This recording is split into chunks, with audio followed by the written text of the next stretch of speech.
Oseye. Ede na sie na onyame edi enunyam pon bi ebi o man Ghana ebi o wiase afana nyina. Na yebie mu a enya hwe na hyem se eye Lawson TV. Na Lawson TV na hyem dia na yekuku mu nsam. Eye nsam a emudo, nsam a eye kroje, nsam a agi nsam, nsam a abura adwene ntiase so. Odofo se wo pese wonya kuku mu nsam, wonya Lawson TV nsam pa. Ene ne abura adwene ntiase so. E fa sunsum nsam ye kirekire na echade a me pato subscribe Lawson TV na share na me pato obi nsan kansam pa. Me ameka ne se oseye na waje se eye Lawson TV. Oseye na waje se de eye Lawson TV. Eno ene ye de ko 2024, eno ne ye de ko 2022. Me pato ko swara na share Lawson TV na obe yinshira. Medase. To jamaa, assalamu alaikum wa rahmatullahi wa barakatuh. Nini dawanko Ilyas Abdurrahman na mataimaka wani kungiyar da ake kiranta Let the Bible and Quran Speak Organization na gaya ma yawayen musulmai a fadin Ghana, a fadin duniya. Lawson TV station ne na wanga tasha suna kokari kwarai, suna taimaka ana yadar da wa'azozinmu na musulunci. Isa na gayyata musulmai duka a fadin duniya a duba Lawson TV, a subscribe, a share, saboda kowa ya samu amfani. Wurin nima nake wa'azi. Allah ya saka muku, Allah ya biya muku baki daya. Assalamu alaikum wa rahmatullahi wa barakatuh. Hello everybody, hi, my name is Esther Saforo. I just want to welcome you all to Lawson TV, and I want you to share, like, subscribe to this channel, and you're going to be a blessing. God bless you wherever you are. Keep watching. Don't touch that dial.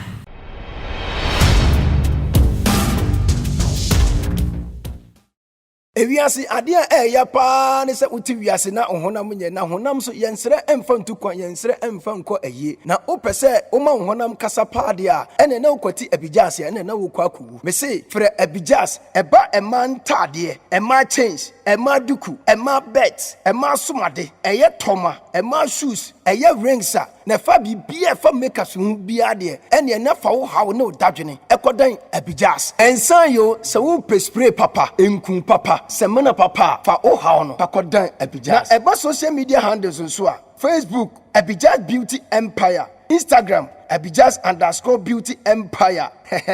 Fasa number way na ubenya Abijas 404 Abijas 883 Abijas 6576 Abijas ehwani ebewana.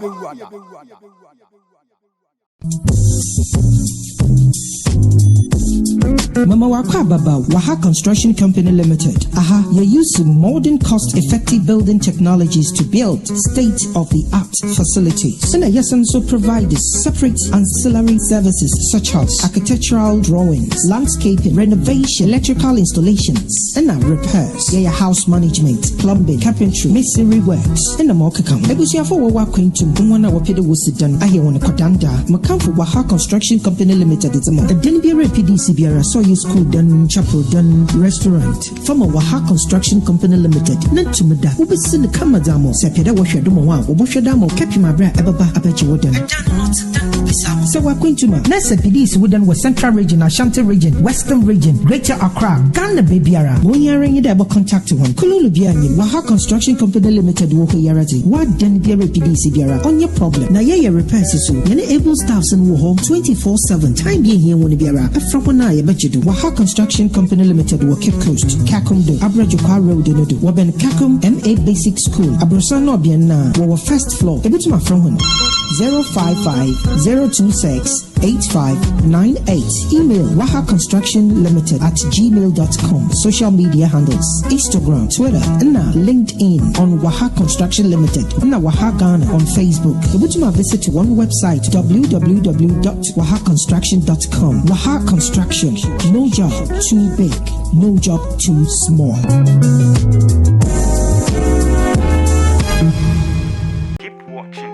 Move on to Lawson TV. Keep watching, don't change it. Keep watching, don't change it. Keep watching, don't change it. Enwane Lawson TV. Yeah, Marshall phone you na atnase. Yes, answer mama kwa ba dem over Lordson television. So, ebraso se me ne mo be bo social media so nkomo. Ai, ebra de nya so say ya na aso. Midin e de akosie Japan se de mesi afe mo ne. Lele, ese bebre na etwagu owiase na se me wo ho so de. Me are available only to feed you with trending news. Se me be obi kan so betimi aka bi. Na me ka wo se da ne da nyina Lawson TV ha. Se metimi abegina ha na bede nsem a etwagu abre wo na wo so hu de ekwa na se ya bofo bi adaroma. Nyax Royal Kente se wo ye fie wedding. Ai dwumedie bi apeso okwa ase bia se nye Kenta ene na de ba de na abefia. Kente papa bonwire de Kenta soto. Kente dru well fixed. Kenta efura watimo say yes. We are primary for nyina head teacher. I don't know. Nyame nhwa wo mo saa so na Abi Just Beauty Empire and afen so Abi Just Cosmetics. Abi Just for there. Say your ba wo pese wo siesie wo homa wo primary level ne kwa animu. Eno ane say from hair to toe. Every wutiri ni e de besi one clips. Everything. Wo lip gloss, hair, wo nails. We make up on Nema and Tadia and Toma and Kawa, whatever. Bibi Biara for Bawa who sees you do not bypass Abi Just Beauty Empire. So now borrow more cosmetics no more. And cool shower gel papa and yes, opposite. We now cosia Japan with dear Honomsa didn't be any and I just say just no I'll borrow Abi Just a cosmetics so. Omo best supply with shower gel wa wankasa when you bow with the so a we be feeling irate. Nyame nhwa wo mo. Saa so na wa ha constructions. Say nyame atimi ato wonsem na wo pese wo sifie wo bosesin bi. Ai ya dan han de ya na ya mbom. Enti nyame boa wa hwehwe fare na. To wonza na frɛ wa ha constructions na omo mesimaw. Ye mpɛ dan a ye besi awia fa e kina na ho adro cracks. Yempesa adan ni bi atwam eno ane se wututu America na woni wa ha constructions for edi nkomo no ma ba besia ma omusi no job too big no job too small na say mi ko UK na minya shoe be de bai na shoe ne me pese ma me be she bi eno nti me ma wa ha fo besi dan ma me na me de mi shoe na gum because me anu mo nyam be ba mi mo bi she mi shoe ni bi and we then I'm so using no job too big, no job too small, need to know. O man ka say akosia dan na o si bi emesini de so anti me de me nko o mo bai. O ma besia me na mi shoe ne so enya baby papa de ni ti ato. Na mi hwa ho mo pa. Adwuma ko yi e na abra ni abra ni na o mo so masne. E ma me di ewiase mu nsem di etwago. E de be mo Lordson television ha. So o bo mo de yi free sa channel yi a ene mpa atwo. Eja wa ajo na jaso made me story number 1 bremo ele obi ni yem ka se rim obi ni yem me se ka se rim ele ezem no emo ye twan ti sa santi a chime nka fufu ai me se tina sidi sina se na me de o de me na de asem ai Ghana ha ye wadi for wa edifo pi na wa ha na ebi hyankom na abem ebi so hye na ne apeja na ya nkasa ya prophet Nigel Gazy ai fine prophet ne bi no prophet sex I don't know na nche bia no hye nkom e fa Ghana ha celebrities no enipa be 9 bi no see Stone Boy ne oba ba ku bi ni patapa na ba ku bi de o se on de o ye be ma so mu ade nti o mu ni din na ensem se buburuja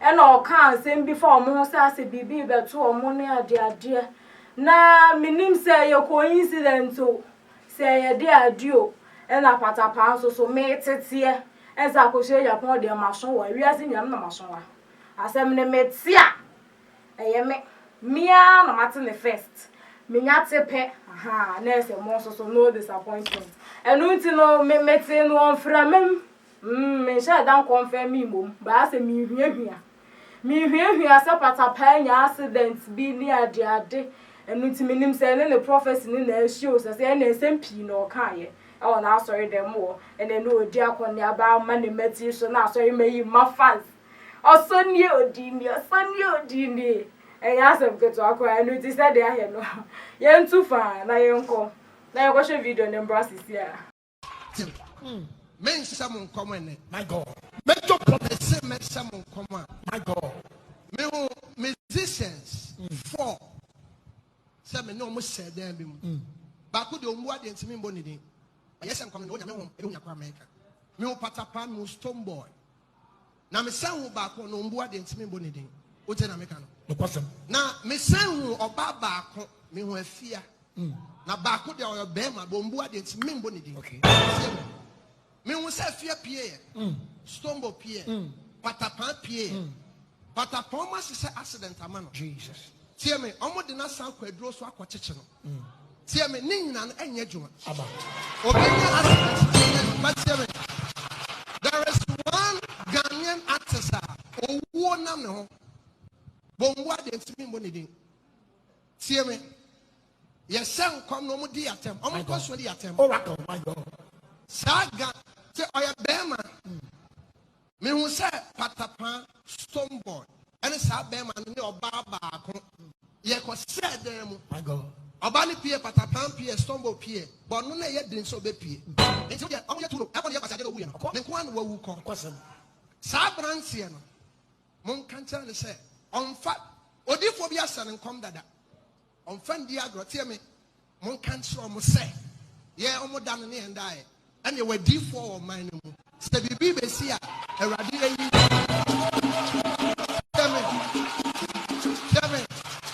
Obi said, a different way, almost come for fame.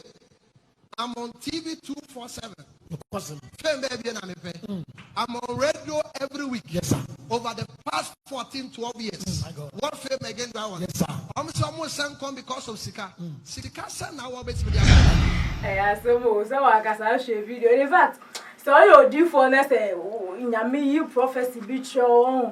Na say ye show sa hu ne clear hu ne ma clear sa na who declare say on vim ni wo meja ye na ya se keto yo sia akunkon wa so dem wo ye boje ne so masa ye easy na we sha no wa ka sa wani hu video na jaso me moving on to my second story ai ma se me to su mi nu e na me de ye de be me de bro Shatta Wale Charles Niama, popularly known by Ghanaians as Shatta Wale, SM for life. Pa. SM for life. And say Biana, or the video be out. Na minims and sana near bandage, no sana shooting and pow. Sana dear Benyo say, eh, and then Yasan Ketwa. Video no James, how social media so say a shooting Shatta and so on and so forth. By nche bia na Shatta e kopie mo court say ye di na ensem say bebre na wo hwe video na me mahu na ai wo hwe sa video ni mu a enene wo ne guy aba na ekura yi mu ye nya no no so aga na ai metimi adagio for life and then wo so ne ho am say eh akware ye ni mu ani enimu behe the watching and the fans here watching this SMS. And I'm saying, hey, I went to my Joe's house for like the jail or your bedroom. Hey, Ghana.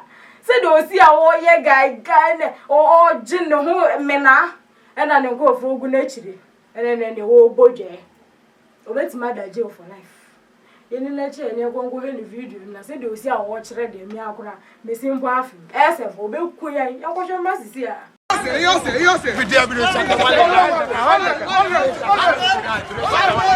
want to fuck you for life. One minute.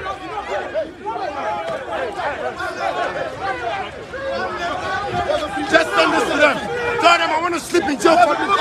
Take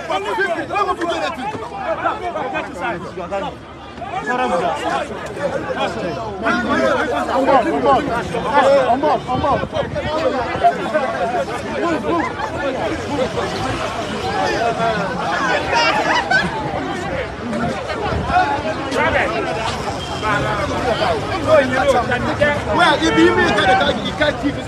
Don't worry, really go back.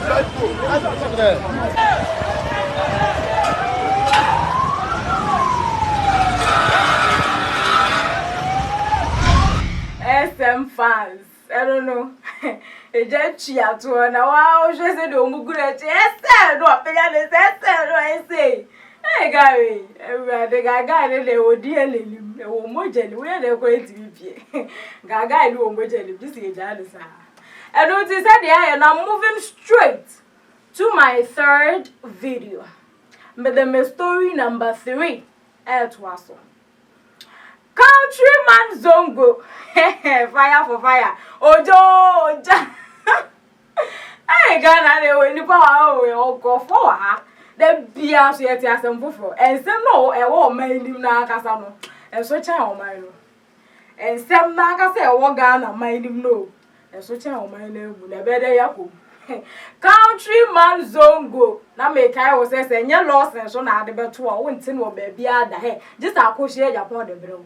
Ma fama unte hwe ne se mia ti da bia tina enso wa filiesi mia me ji wa filiesi eno ti ma me fan to aso Countryman Zongo ai fire for fire Adum TV presenter che say ene wa gini din we presenter wa gini din Ghana ha ne o ka fire for fire oja fire for fire o se jawom obe suje egu apampem si ama otiri nyi nyina ase na yen say like we obi a we a little bit jovial na or you serious and so say banner na adwuma mu a fa ni agro na say me no wo ka say die wo begie di me say wo begie di ye de wo sra egu Countryman Zongo so a ono so enche obe kenya miasem obe hye nkom to say Prophet Nigel obe yenya medwuma che say ya graduate no every baby the na wura nya medwumam say the Ghana so for Countryman Zongo aba beka obidim so a very reverend so a doctor so a bishop so a archbishop so a whatever hey Countryman Zongo aba be so for ya hye so for tade e de nwu agu ne so masa meni age na mini za wan ga sa o sha o so ni beji o so we be hu se be won hu enu di enko eni enko ya so de mo de si ye ja oba no kokoli be a good shepherd adonenti amen amen Jesus you are blessed okay ko odi nya me ho dance here o kan de wo a rejected stone has become a cornerstone Yeah, Gawasia.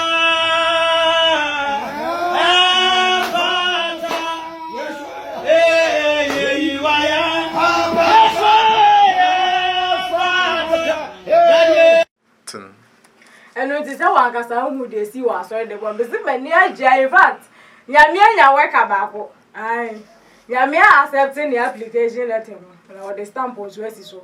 When ya general, I want to do more. Yamia workers are also.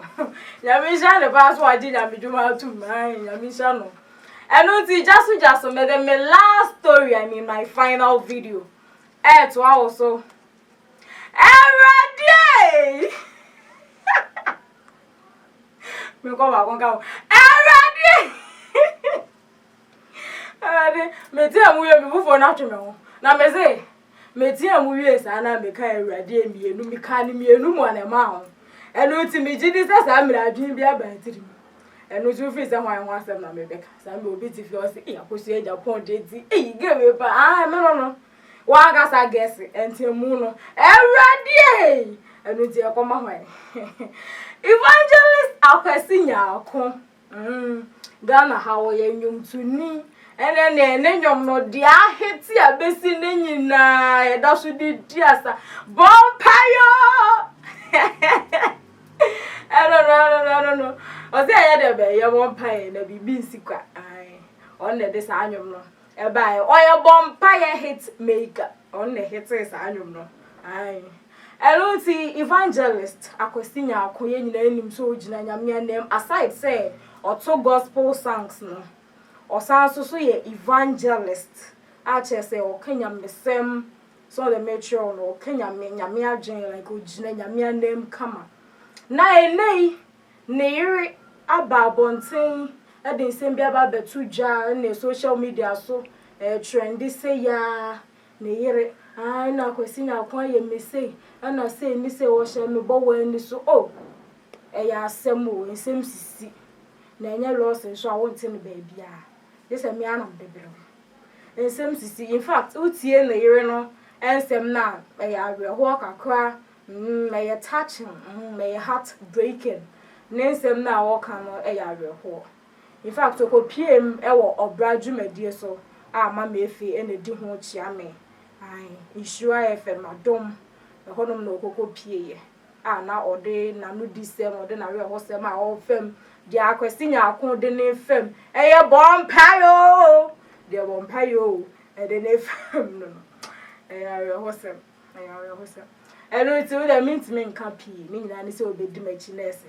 ya tu fa na akohwe video na ya komra sisia eba warefo a waware ya ne din a eda ne so ene Mrs. Nyako mekwana me ne Mrs. Nyako abonkomo na ensem no ankasa no Mrs. Nyako waboni nyina mako na wo de atere yen na fe de yen nyina ya boa no na ensem no watimi aso ano kama Mrs.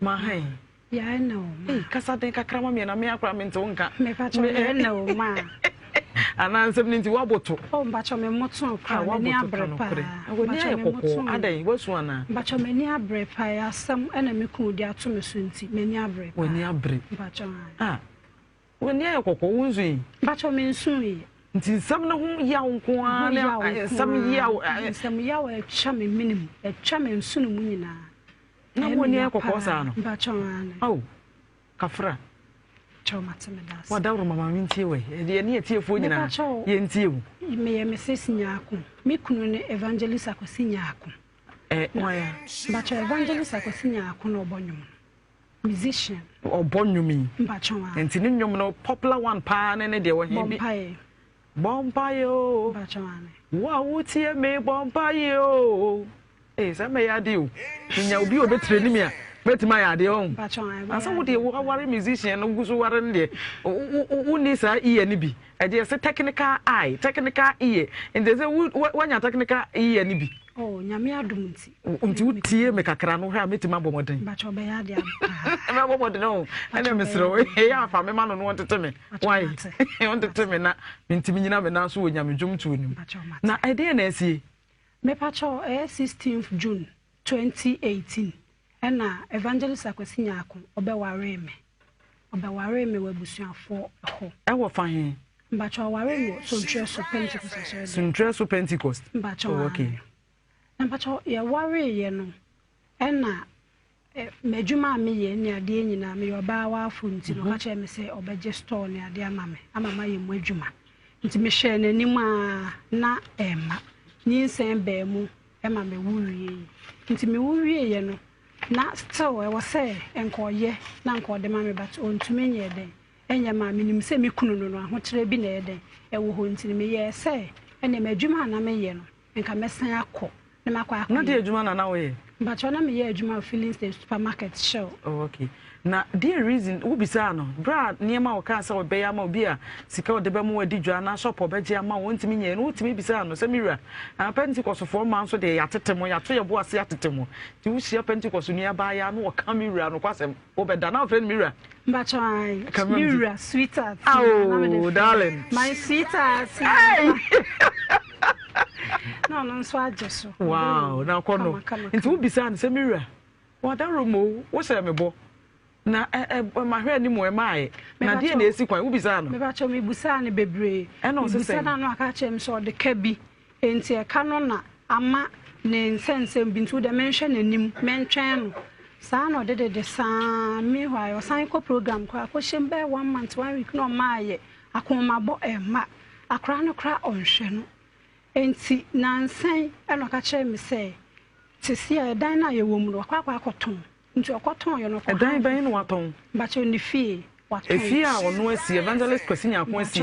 Waton, okay, and see a cohine, now all cotton or boa money, but okay. Let me busa no catch him some Huchirebiaba. A dear, what's a dear no ye, or apart from so to or ye business be, or yes, you may be out to muse, a here say a discal room. But your cousin called and call for be air call a brooch. Okay. And Tino, ne producer no din in him, and or Gigi ska, a warner or no near star into Mudini Dean Trosso, and any partner Johnny Quabroach honum. Into Quadra brooch and I say, Canabetonus. Okay, it is a what in the dean. Oh, okay. No, yes, sir. Nto ye ne sa na eja me ye se me kwa kopɛ madwuma na me ye no me sen akoye back no see you nti ne ye mpɛ akra metena ye nkyɛn na onso ye back to enu ma ye na akra na di sen but akra na di 16 years me brother me senior brother ne ba okay enye nkyɛn kra nti ne se ne auntie no mbacho ane wow nti mbacho ye kofa akra no e de ne bae nti e de ne bae no be we akra ne bo mama ne se ne papa no afɔ so pɛ one ne da na yem crash shenu nto oboma mane obetena woni di say ansa na asem no apm mbacho di be 1 week obetena 1 week mbacho ane nti 1 week na asem no okakire me nti okakire me no ma ani because me hwe kunu sabe di bre owo okita ne e wo meyi evangelist obunya me ho nyom satra nkofo na o yes o kan sant minim sa akra na ebi o ya akra bone e na o kan atumi kun so nti me bona no se me mpesa me ka kire no no minim nti me musa me wura akra because sabe me bu ne pa nti me musa no nti me kan na akra na ka chem so de me fa mani nto fom me de minim sa akra bone ano ye nti me yi mani bi e de agu me kun ho fi nti me yi mani nti Monday anopa bi na me suo ne me kwa adwuma nti me kra ye se me kwa aba ti me dane me hu du ekwan so na me kai se man fa me pes kra me yi me sika e dia e lorry fe ti me san be fie abefa person ti me du efie no entrance no na just den pa nyom den hall na e bedroom nyom ban na ebo mbacho obo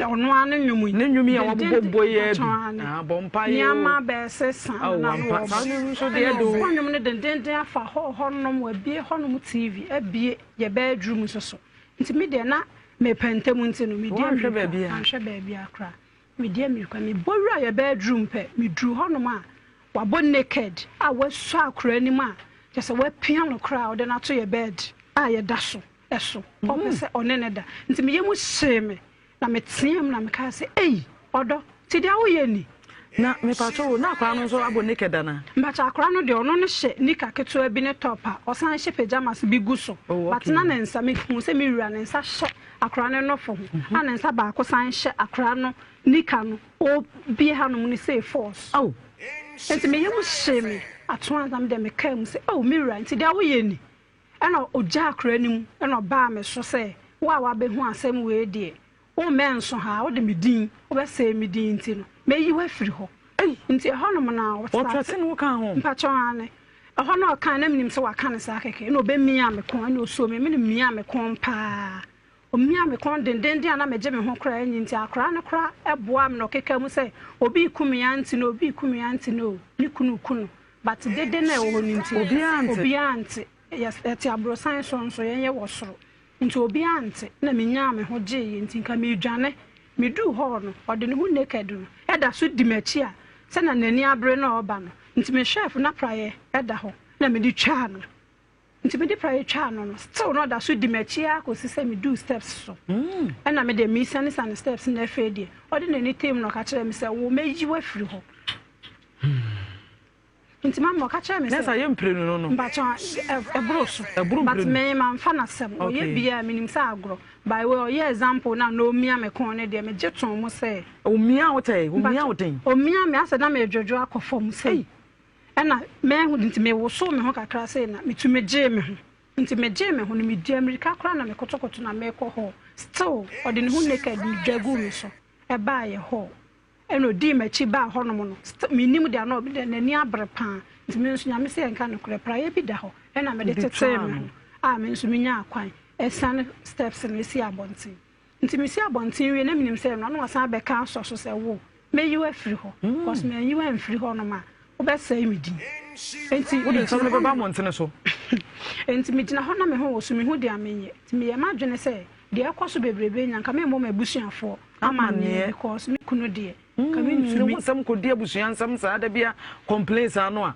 na ya ha adwene na nim kro e ba fom e wo abusuafo ani me senka me nka ntro abusuani bia enti me ame kokron no police station asam ne da ho no musesi ame ko ye ko report o se enko mbe frɛ no no mama na sign born to be said o ye ne de o keka mekun enka me nye patchwane enso me ko ya me ko report o no omo friend from Monday na asem ni see ya ko si Friday oso anko na busuafo kra lete ko kan won omo friend na oso on de onko baabi ya no on de omuni pa bia sa no kan e patchwane enti Friday na nopa e no ko ne sofo ba ko ho no de ko to na nimu se asama asi ni o nti onye na sofo ne se dabi police de o sa o ye de okokoti nti okoduru ho no na e no mo loke no de na tom e ma ade e chenso ade achi no muyi no e no mo se ayi o muyi no kra no o mo kan se mebusuafo emra me ne me brothers me enso mo 15 region pe e bo fa be du krom ha ye friend na o ye no basa no mo ya asam no basa enti de ekoba ye ne sa asam ne ye awaresem ti emfansa nko abusuafo ho na mo nko siesie mpachwane ene ye de ko abusuafo nti obaye one ne namfofo ne ya sofofo Pentecost for asofo de ko from betnem na me brothers but ya mfa nko ma wo fonom anim se ne be ya enkoye dendenden me nko abontinti nti omo ne kan ya de ekoba ye ne se o ma na no so a wo mo ma ne kosua no mo ma ne snap no modua na de ameme kan to no so enye no kre papa ye nyina ye nimni mpachwane evangelist mpachwane oso mo man kosua no mo man snap no madam we di mesrew mini ho nyina nyame anim mini ho na nso we di ma we di mini ho me se so kwa nkai da me ne nkwa ako we di me sign it ma mesre me say we di me pa acho me sign it me deny kwa me tumi ntwantro eno wose man kosua na man snap no modua no fanya dan no modua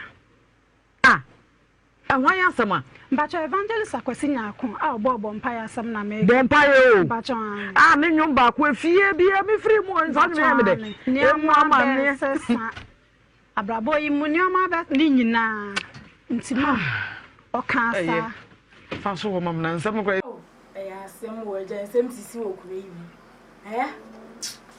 wan kasa se hu video no me tu mra na ede ma chire usie so aka ha wan kasa hu sama na woman leading tuja anu nti se de me dey ka aka twema asa na ye kona na ye last video na ye final one na se de ugidi ehemi mu no an ensem na lemwie mu na enya lande wa asase ne so na ne asom se ekunu ne ye de abre mu kura asa na abetofom ama omo mbefa nso aye de be afa nti aha na ye authentic e your original ni nyina ebenya no Lord sim ha Nyamisha o pasa o jebre na wotna ase de hwe social media trends a ekoso e wo Lord Sin television so na make I was aboafo no ye Nyax Royal Kente papa fie kente asort well fixed bonwe die omo eso masne sanso na waha constructions se nyame ato nsem na pese o sifie woto nsafe omo mba be si ne kama e de amount ye sifie a echina na ho draw cracks omo nye se adwuma ne bi omo ye well qualified train omo ye train na nkasa ya training omo well trained constructors eno guo no eno nti oto nsa from my be ball pa sanso so na Abijust Beauty Empire and then cosmetics emma wa ho siesie efri wuti so be si wuto from wo hair wo weave-ons e be si wo anklets ni nyina wo benya bi wo ho beads entade bi biara a oba de siesie no sanso na cosmetics no so shower gel so pese wunya ho na mpasa din ho na mpa body lotion already ene be ye no me na ma na skin no e glow eno ane se wo bora Abijust on be siesie wo sam wani age nyame sure se wo je bre na wo share Lord Sin television social media trends medin e de akosia e Japan ebiem sa ba me de bebre o pa